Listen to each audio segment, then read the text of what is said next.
प्रतिभा तुम्हा सर्वांचं स्वागत करते आपल्या चॅनेलवर. तर आजचा दिवस तुम्हाला खूप छान सुंदर जाऊन तुमच्या मनातील सर्व इच्छा पूर्ण होत. तर इथं भात ठेवलेला आहे. तसं तर रात्रीचं थोडं जेवण माझं शिल्लक आहे, पण आई यांना येणार आहे जेवायला, त्यामुळे त्यांनी आता भात ठेवलेला आहे. 10 वाजता येणार होते, तोपर्यंत आत्ताच आल्या आणि थांबतील, नंतर जातील जेवण. तर मी आता पटापटा चपातीचं पीठ मळते.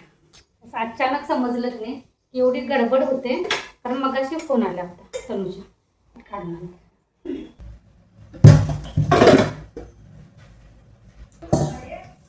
कर, बाहेर जाऊ दे, बाहेर जाऊ दे. मावशी बाहेरचा कॉक चालू कर, बाहेरचा कॉक चालू कर ग.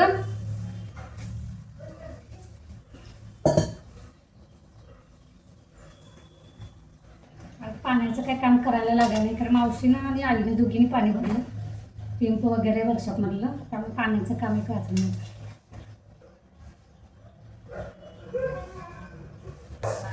आई करायला त्याच्यानंतर तू कर. हा, पाणी सोडून झाड मारल्यावर नाही मारतो मी, तो आंघोळीला जाईल. नाही मारतो चालू करायचं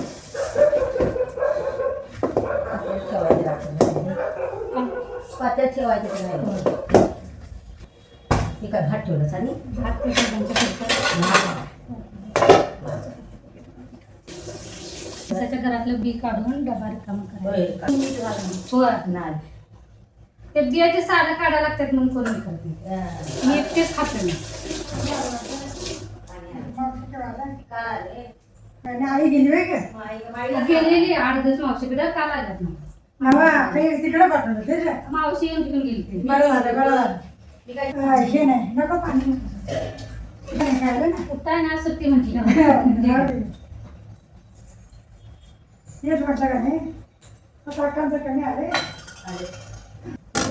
ते आता तिथं जिन्यावर ठेवले त्याच्यानंतर घ्या काय होय.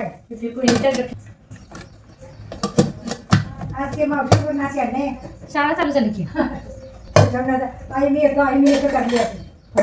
म्हणा ती सारखी म्हणते सौ सकाळी मोठा मामा कुठं हाय, छोटा मामा काय असं करते. हा तर हो बरं आता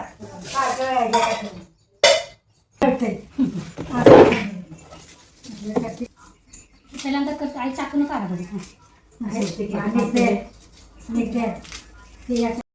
आणि आता आमचं इडली चटणी डोसा नाश्ता झालाय, चहा झालाय, त्यानंतर भात झालाय, चपातीला पीठ मळून झाले, मसाला करून झालाय. आता फक्त चिकन फोडणीला टाकायचं नाही, चिकन फोडणीला टाकून आता इथं बसलेले आहे, कारण गरम लय व्हायला लागले किचनमध्ये. मी तर आता की नाही कुणाकुणाचं काय काय चाललंय दाखवते मी.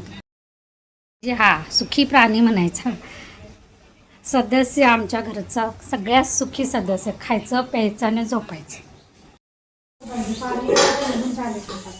होय इथं काय कायच करायला लागलं. पाण्यामुळे हे होते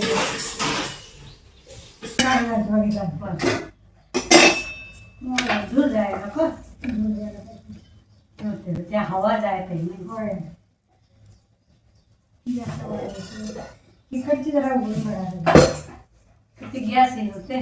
भाताला काय राहणार तुमचं? भाताला लावा करायची नाही तर काय कराय दिले एकाला तरवा टाकलाय.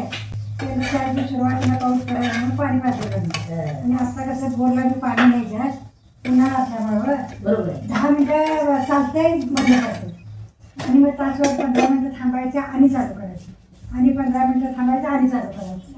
इथनं एवढं देवा एवढी जागा भेटली, मग ते दिवस त्याच्यातच होय तर काय जरा भिजवायला 7 किलो बी टाकले हो. भात आणू ना ह्याचं ओम साई टाकले. काय आता नाव निघालं लय 50 नाव काय लय आहेत. मागच्या वर्षी देतात आमच्या दारात नाही, खाली बेंगलोर म्हणून गाव आहे तिथलं व्यापारी तुमच्या तिकडे भात जास्त नाही. भात लय मग ट्रकांनी येतात, मग ते खाल्लं ट्रक चौघड भरून येत नाही. भात जास्त म्हणजे ऊस होतच नाही का पाणी नसल्यामुळं, तेच की म्हणूनच ग नदी विहीर नसल्यामुळं काय भात हे नाही. पाण्याची पिकच नाही. आमच्याकडे होय.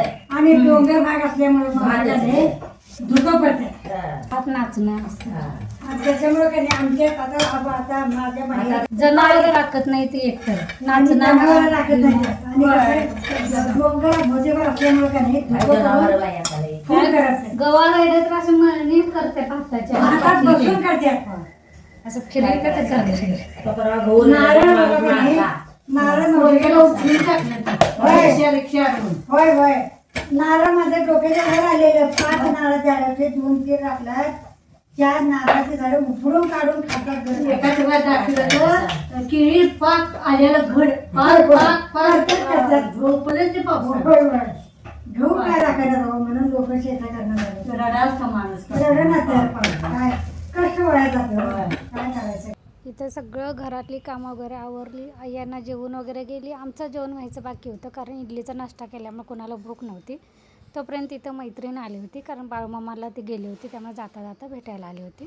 तिला आहे त्यातच जेव म्हणताना ती घरातून जेवून आलेली त्यामुळं म्हटलं आता इडलीचं पीठ आहे तर मस्तपैकी इडली आणि चटणी करायची. चटणी संपली होती त्यामुळे नवीन नारळ आणून चटणी आणि इडली करून दिली. तर असा असतो कधी कधी माझा दिवस. कधी येतो आणि कधी संपतो हे समजत नाही. चला ह्यासोबतच आजचा व्लॉग पण इथंच बंद करते. पुन्हा भेटून नवीन व्लॉगमध्ये. तोपर्यंत बाय. थोरल्या पोरग्याला सरकारी सर्व्हिस लागली. गेला बी होय बरं झालं. मी आता इथे सेल्फीच आहे टायपिंग.